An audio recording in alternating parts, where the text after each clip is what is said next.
This video is made possible by Olafly, unlimited data in China and all of Asia, no roaming charges. More on that in a moment.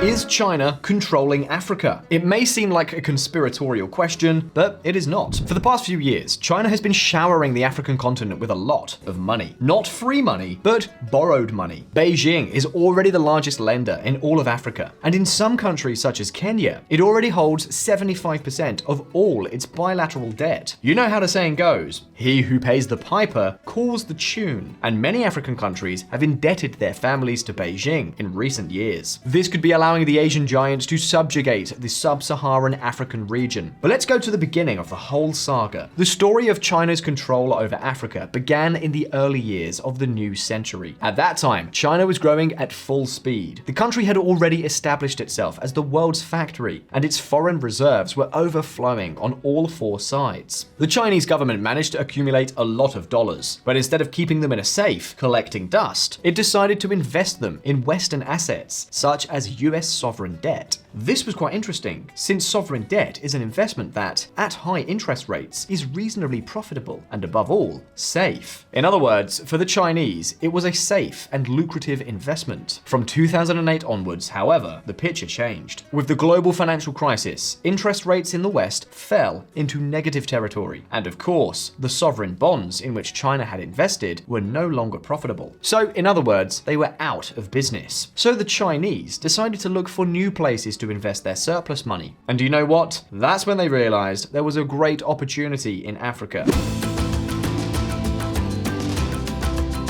The Chinese authorities realized that African countries could be a gold mine for their interests. Not only financial, but also commercial, industrial, and even, why not say it, political. Well, from that moment on, a veritable elephantine investment project was launched in Africa. But at the same time, China also invested in many other countries in Asia and Latin America. All these huge investment plans became known as the New Silk Road. We are talking about a project worth hundreds of billions of dollars, with which China sought to build new infrastructure that would extend its commercial claws around the globe. And indeed, in the case of Africa, investment has been one of the keys to success of Chinese industry. Just think about it. What is it that characterizes Africa economically above all else? Indeed, its natural resources. And not surprisingly, it turns out that China's new industries, especially those related to microchips and renewable energies, need huge amounts of natural resources such as lithium and silicon. And Visualeconomik community, this is where a huge conspiracy theory emerges. You see, many of the debts owed by African countries to China are backed by natural resource exploitation rights. That is, if the government of, say, Kenya cannot repay its debts to China, then China keeps the country's natural resources. And you will probably be thinking, well, that is a legitimate decision. If the Kenyans want to go into debt and put up their natural resources as collateral, that's up to them, and it's their decision, right? Well, in principle, yes, but many critics point out that China is abusing its position of power. After all, many African countries have no way of accessing cheap loans in the West. And of course, in many cases, they need money to survive, as they are already heavily indebted countries in need of constant financing. We are talking about the fact that some African countries pay around 1/5 of their public revenues servicing interest on debt alone. And at the same time, if they want to grow economically, they need to take on more debt and invest in infrastructure, education, energy, in short, in their productive fabric. Put another way, African debt can almost only be repaid with more debt. However, since these countries are so poor, nobody lends them cheap money, and they end up in a real spiral of misery. And this is where China comes in.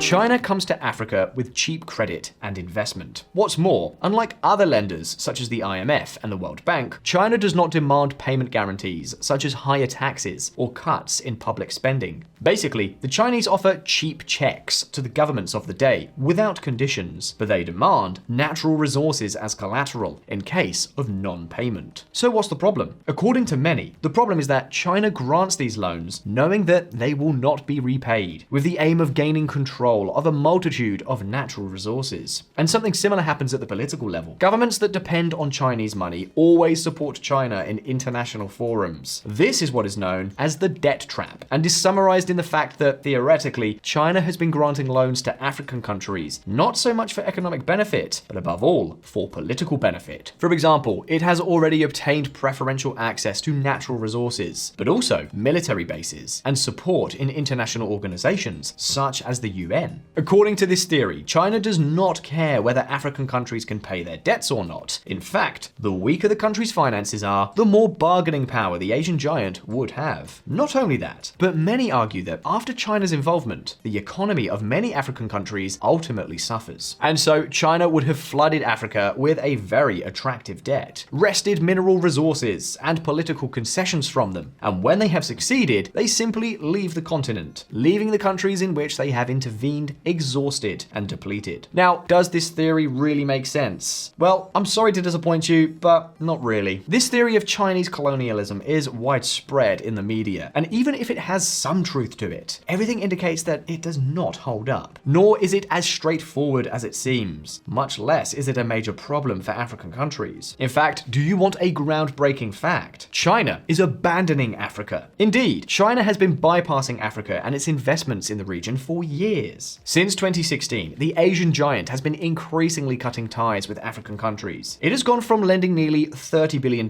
in a single year to less than $5 billion by 2020. For some reason, Beijing's strategy with African resources seems to be coming to an end. The question is, why? Well, listen up.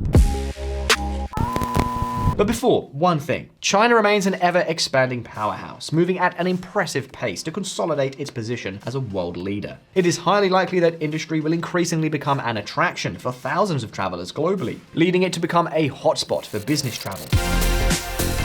It is well known that business cannot thrive if your cell phone is not working properly, as the phone is where meetings are held, along with daily applications, investment tracking, among other things. Therefore, it is essential to have a solution that allows you to keep using it while traveling, thus avoiding costly roaming charges or complications with changing plastic SIM cards in places where you don't understand the language, and you may be in emergency situations late at night without support, with an unusable card, leaving you totally unprotected. Today, thanks to technological advances, you can connect anywhere in the world easily. With Olafly's International Digital SIM Card, or eSIM, you can connect from wherever you want, whenever you need it, simply by verifying the duration you require. This solution provides you with unlimited data in less than 1 minute in China, Japan, USA, and more than 180 destinations. You will be able to maintain your productivity during the trip through a digital installation via the QR code. And if you need help, you will have 24/7 support available. Before you arrive in China, activate your plan and you'll be ready to stay connected with unlimited data without worrying about losing your connection. Use your apps, hold meetings, access your social media, use Maps, Uber, and other apps without worrying about running out of data, and make the most of your travel experience, whether it's for business or tourism. Find out more about Olafly's innovative eSIM technology by visiting the link in the description, and don't ever be disconnected from the world around you. A poisoned gift? You see, when we say that China makes a loan to an African country, we don't have to imagine Xi Jinping extending a wad of bills. What's more, the loan money often does not even come directly from China. What usually happens is that an investment project is proposed in Africa, such as a road. Then, a Chinese bank finances a Chinese company, state-owned or partially state-owned, that participates in the construction of that road. And then the African governments pay for the road, including the interest on the loan. If you think about it, this has many advantages for Beijing, since the money it lends to African projects is directly reinvested in Chinese companies that carry out the work. Nevertheless, let me be clear. Companies working on African projects are losing more and more money. For example, a group of Chinese companies involved in construction has lost 30% of its revenue in Africa since 2015. But if you have any doubts, let me give you a more precise case. The Hambantota port in Sri Lanka, a project in which China contributed more than $1.3 $3 billion. This port turned out to be an absolute failure, with losses that, in some years, have been 10 times greater than the revenues. The outcome was that Sri Lanka was unable to pay for the investment, and as a result, many media outlets headlined that China expropriated the port and built a military base. However, the reality was much less conspiratorial. After the default, what happened was that China took 70% of the port's revenues for 99 years in exchange for an additional $1 billion. In other words, China was left with the revenue from a dysfunctional port that was barely making any money. There was really no plan for Chinese control and domination of Sri Lanka. And let me ask you, did the Asian giant and its companies really gain from this operation? Well, hardly. And the worst thing is that this type of operation is commonplace.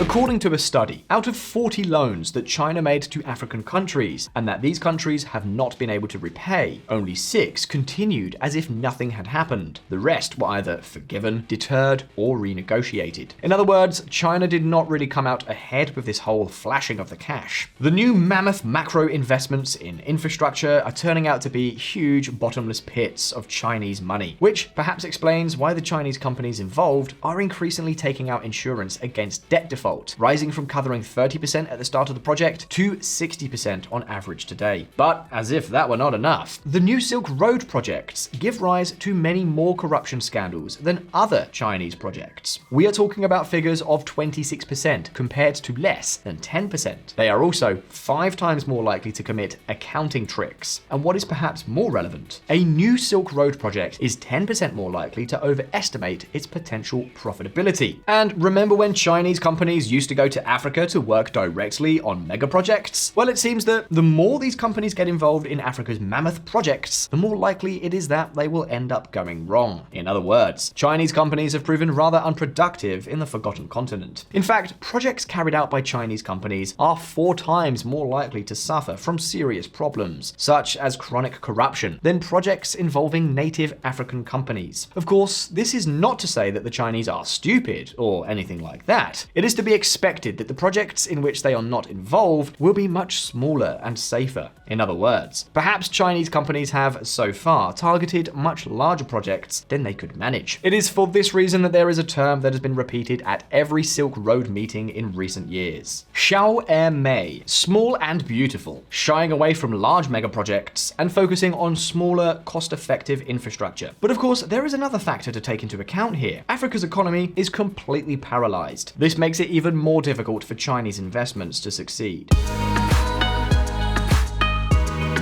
Many countries in Africa have experienced a whole lost decade. Since 2014, mainly due to a drop in commodity prices, sub-Saharan Africa's GDP per capita has fallen by more than 10%. In fact, it is reasonable to think that if there is one great beneficiary of the Silk Road, it is precisely the African continent. There is a very broad academic consensus that lending money to African governments generally has a positive effect on growth in these countries. So the real theory would instead be the opposite. China helps African countries and often loses out, although it also gains access to natural resources and certain concessions and political favors. In any case, it is also important to make clear the magnitude of the issue, because in reality, African countries are not as indebted to the Chinese as it may seem. Put another way, yes, China is the largest lender in Africa, but this sentence has a catch. To begin with, 60% of debt of sub-Saharan countries is domestic. In other words, countries have mostly indebted themselves to their own citizens,